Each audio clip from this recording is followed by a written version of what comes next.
أحلى مساء من شبكي لكم. طبعا اليوم بدي أسوي سمك. اسم السمك هي سيباس. سيباس كلش طيبة ونوعية طيب همينة. فقطعتها هيجي وجبت طحين، خليت بالطحين قليل من ملح، قليل من بابريكا، قليل من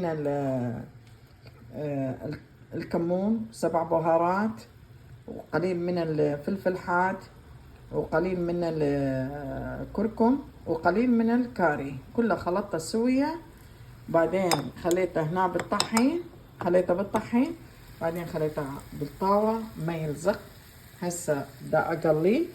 خليت ملعقتين من هذا الدهن الافوكادو اويل، الزيت الافوكادو اللي نشتري من كاسكو على طول، حتى للقلي هذا وللاكل هم نفس الشيء، للطبخ الاكلات نفس الشيء استعمله. من اخلص القلي طبعا وياها تجي ويا السلطه. احلى تحيه مني لكم.